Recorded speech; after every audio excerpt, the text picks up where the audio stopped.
Hey everybody, what's up? Welcome back to Wealthy Sailor. I am John, and this is the channel you come to if you want to talk about business, or if you just want me to, talk about whatever's going on in my life, because that's kind of what I do with my channel. So today is going to be a quick video. I kind of like the shorter format. I feel like it's better to condense information down to a shorter period than to try to make a video that's like 15-20 minutes long. That doesn't need to be that long. Of course, if it needs to be that long, I'll continue to make them that long. Today we're going to be talking about my personal dividend investments. So which companies I invest in that give dividends, how much the dividends are, and why I chose them. Okay, so the first stock I'd like to talk about is BP, British Petroleum. So I actually started investing in BP way back when they were dumping oil into the Gulf. The reason being is because I knew it was very heavily subsidized by the British government, just like British Airways is and Airbus. So I kind of figured they weren't going to go out of business, but their stock plummeted. Like, all the investors wanted to get out of their stock. Well, that kind of goes with my mentality of swing trading, like troubled asset trading, where I'm like, okay, well, I know they're going to go back up. So they end up going back up. I saw that I made some good money.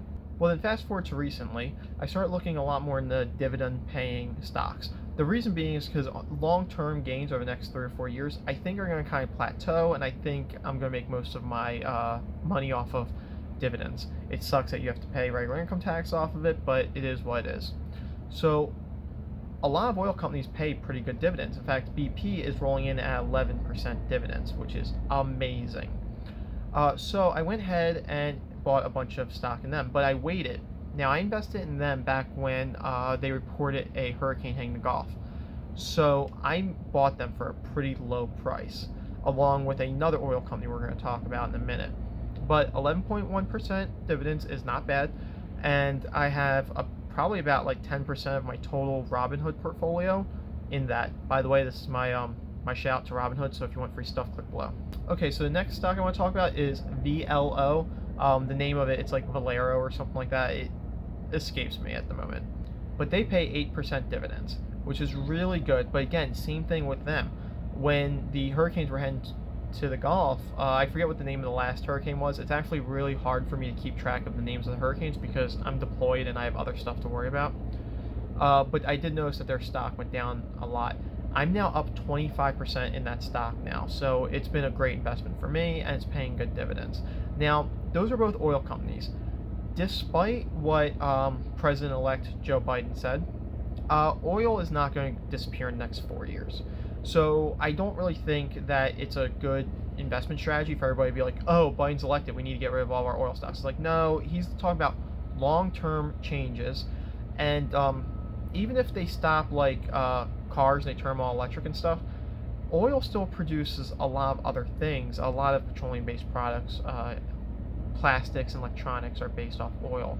So I don't necessarily think oil is going to go anywhere, and I definitely don't think it's going to be anything within the next 2 or 3 years, which is what my investment strategy currently is. So the next one I want to talk about is Main Street Capital, which is rolling in at 7.9% dividends. Now, Main Street Capital is an investment firm that invests in a bunch of different things, and I don't actually know the exact portfolio of everything they invest in, but I look a lot at their history and their dividend score, and they have a really high dividend score. So I invested in them. They've been okay. I've actually lost money a little bit since I invested in them. They've gone down a little bit. Now they are starting to go back up as coronavirus is starting to fade away a little bit. But still, the dividends are nice. The stock itself, it has been stagnant pretty much all year. Next one is Iron Mountain. The ticker symbol is IRM, and they're a real estate investment trust. They do really well. I'm actually pretty happy with them, but same thing. They've been pretty much stagnant, as most REITs are. Now they're rolling in at a 9.6% dividend. Again, though, they've been stagnant. Most REITs do not climb all that much. In this case, they've been pretty stagnant, but I've been collecting good dividends off of it. So, I'm still happy with them. I have made a little bit, like I think it's up like 4% this year, and 4% plus the dividends, not bad overall, just not as good as other ones. All right, so I don't know if you can hear, but there's a helicopter landing in the background. So I apologize for that. I just had to adjust the camera a little bit. So if the angle's slightly different now than it was when I was just talking, that's why. So I don't remember where I left off before I got distracted by helicopters. but I'm pretty sure I finished up talking about Iron Mountain, so we're going to move on to the next one. So the next one I want to talk about is Vanguard Dividend Fund. The ticker symbol is VYM, and yes, I do have my computer's open with notes on it, so I can, give you the right information. So VYM is very good. It's a lot safer. It's only rolling in at 3.2%. Now, the reason I invest in that is because that is a placeholder for cash in my investment account. So let's say I invested money into like oil companies when the hurricanes were hitting. Well, once they go up like 25%, you're like, all right, well, I'm going to pull my money out and then save it for the next thing. I will put it in the Vanguard account. It's safe, it's diversified. It doesn't really go down all that much. It does fluctuate a little bit. I'm collecting dividends of it. It's my safe placeholder, sort of like a money market account or something like that. It's not as safe as a money market account, so please do not take that as advice that you should, instead of putting money in a savings account, you just put it in there. But it's a diversified account. It has a very good track record, and it has lower returns, but it's a lot safer. Okay, and finally the last one's kind of tricky. It's Great Elk Capital Corporation, or GECC. Now GECC, I made a whole video about these guys because it was suggested to me. I looked into it, and it was kind of iffy. But I went ahead and I put about $1,700 into it.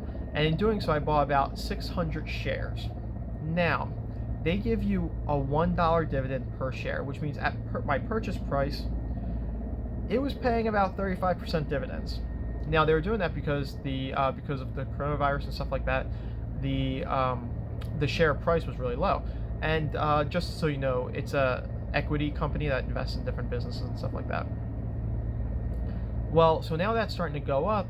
I now realize that I had a bunch of cheap shares, and now I'm collecting almost $600 a year off of a $1,500 investment for almost nothing. And I got lucky with it. Now, it has gone up. In fact, that particular stock has gone up like 30% in the last week and a half since I made the video actually talking about it. I did not know that was going to happen. In fact, I was actually really worried it was just going to go bankrupt because the stock ticker price was just getting so low. But it didn't. It's starting to go back up. It could still go bankrupt. Don't get me wrong. Like, there's no guarantee that it's still safe. But for now, it's been a very good investment for my dividend fund. Well, anyway, that's all the information about the dividends that I invest in on my Robinhood. If you're not sure about dividends and you want to get involved in dividend investing, I definitely suggest a fund. The Vanguard is the one that I personally have experience with, but there's lots of different funds, and all the different platforms have different things you can invest in. Or you can go item by item and find something you want. It's up to you, but in the end, I do think you should do your own research, because obviously this is for entertainment purposes. I'm not a financial manager or anything like that. So make your own decisions. Anyway, guys, I hope you learned something. Give me a like, share, subscribe. Thank you for watching. Stay safe and keep saving.